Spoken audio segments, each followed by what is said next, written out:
Hi, I'm Patricia. I live in a small space attached to my in-laws' house with my husband Willie. While I stay in this small area alone, Willie lives in the main house with his parents. Willie's grandfather originally built this small space as a personal getaway, but I've turned it into a cozy living area, about the size of a regular room. Before this, I lived in a regular apartment for the first 4 years of our marriage. Willie's parents, who were very close to him, suddenly wanted him to move back in with them. Seeing how much they wanted him there and how emotional they were, Willie felt he should go back. This took me by surprise and made me feel a bit overwhelmed. Willie and I met at work, where he started as my junior. We dated for 4 years while he was living with his parents, which made him miss home a lot. Even though he had his own place after we got married, his upbringing, where he was very pampered and didn't do much around the house, made him want to return to the comfort of his parents' home. When I suggested that we share the household chores, Willie seemed unsure and admitted he had never really done them before. I hoped we could split the chores equally, but Willie never really wanted to help. Every time I tried to involve him, he would act interested for a short time, then quickly lose interest and say, "This isn't for me, Patricia. You're better at it. You should just keep doing it." We both worked full-time, but since I had a higher position at work, I felt a stronger need to split the chores. Trying to get Willie to help often ended up being more tiring than just doing everything myself. Eventually, I found it easier to handle all the tasks on my own. Things began to shift when I started working from home. Willie was surprised to see me at home every day and seemed to adjust to this change. However, over time, it became clear that he didn't fully understand what working from home really meant. A few years into working from home, Willie's parents suddenly visited us and said they wanted to live closer to him. Seeing their emotional reaction made me feel alone and unsure about what to do. To support Willie's wish to be near his parents, we decided to move into their house. Throughout our relationship, Willie had always chosen places close to his parents, whether it was for renting an apartment or picking a job for me. Since I was working remotely, where we lived wasn't as important, but Willie's choices often meant we had to move and sometimes even leave our jobs. When we moved into his parents' home, Willie's mother thanked me, saying, "Thank you for taking care of Willie all this time. From now on, I will take good care of him, Patricia. You handle everything else." At first, I thought this meant I'd be free from taking care of Willie, but I soon realized her real plan. She started taking care of Willie's specific needs, making special meals for him, washing and ironing only his clothes, keeping his shoes and belongings clean, and buying things just for him. Meanwhile, all the other household chores, like cooking and laundry for everyone else, became my responsibility. Even though I was working full-time, I ended up handling not just our daily chores, but also keeping the larger family home clean. This new setup made me feel unhappy and overwhelmed. While Willie and his parents seemed happy, I felt like my responsibilities had only increased. One day while cleaning, my father-in-law approached me with an awkward request. He asked, "Patricia, could you help with some money?" I was confused, so I asked him to explain. He said he found it hard to ask Willie for money, adding, "Willie has worked hard, and it's tough to ask him for financial help." This made the situation even more complicated, showing how unevenly chores and financial responsibilities were divided. Willie and I had previously agreed to share expenses like rent and other costs. However, when we went shopping, Willie often convinced me to pay for various things, including extras like alcohol, clothes, and accessories. When I was hesitant, he would act immaturely and accuse me of being stingy. Despite our financial disagreements, I found some comfort in the fact that Willie usually left me alone with my daily routine. However, things changed when we moved into his parents' house. Unlike Willie, his mother constantly disrupted my work from home. She often insisted that I focus on household chores rather than my job, and would even come into my room and pull on my clothes, making it hard for me to concentrate. Feeling frustrated, I talked to Willie about it, expecting him to side with his mother. To my surprise, he listened and promised to talk to her about the interruptions. I hoped we could find a solution that worked for both of us. However, Willie's idea of a solution was quite different from mine. He suggested moving me to the annex, a separate part of their property, which felt more like creating a greater distance rather than resolving the issue. One day, I jokingly asked Willie if I could demolish the annex and build a new house there. To my surprise, he casually replied, "You can even demolish it and build a new house if you want." This offhand comment opened up new possibilities for our living situation, hinting at more independence than I had expected. Taking Willie's casual comment to heart, I started remodeling the annex to make it my own.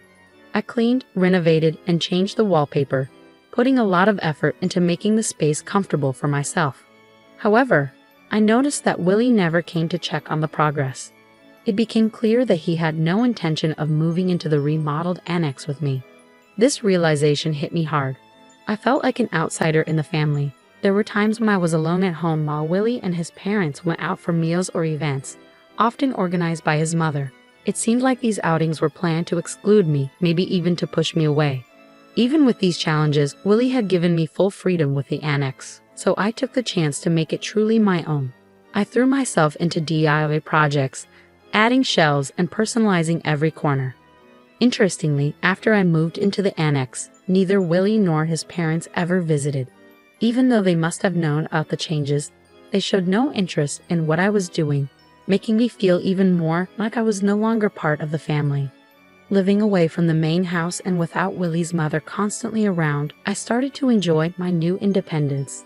It felt almost like living alone, which was surprisingly freeing. I appreciated that being in the annex kept her from interfering with my work.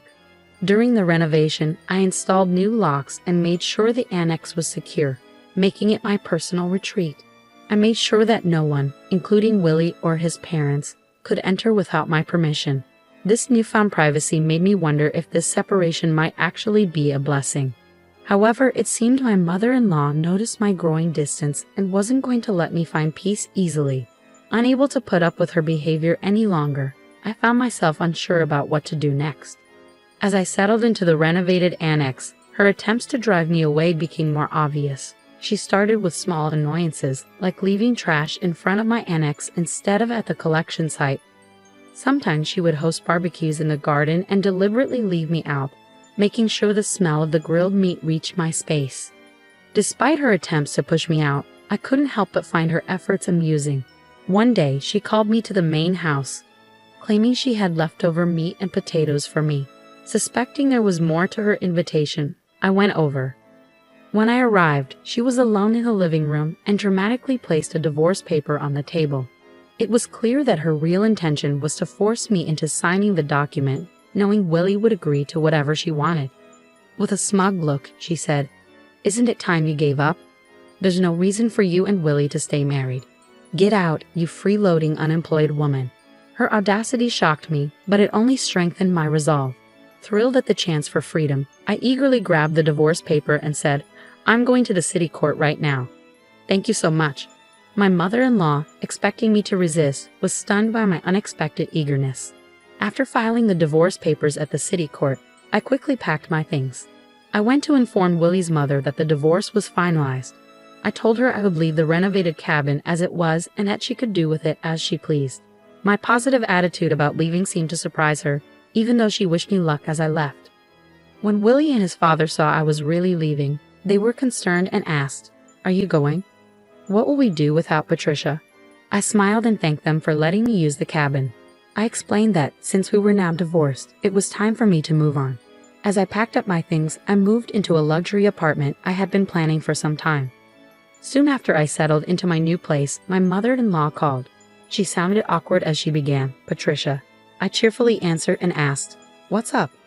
How's everything with the cabin?" She switched to a more serious tone, talking about finances. She mentioned that Willie had told her I was giving his father $5,000 a month. I confirmed this and told her that despite her earlier belief that I was an unemployed freeloader, I was actually gainfully employed. Her surprise was clear. She had thought I had quit my job. I quickly set the record straight, telling my mother-in-law that I hadn't just left my old job. I had actually become the president of a new company. This company was leading the way in remote work systems, and she seemed both disbelieving and confused. It hit me that Willie, too, seemed unaware of my professional success, showing just how distant we had become, both physically and in how we saw each other. It was clear he never fully embraced his role as a husband since moving in with his parents. Then she asked about my earnings, wondering if my new role had increased my income.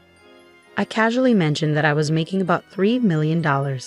I exaggerated a bit to avoid getting into the details of my actual earnings.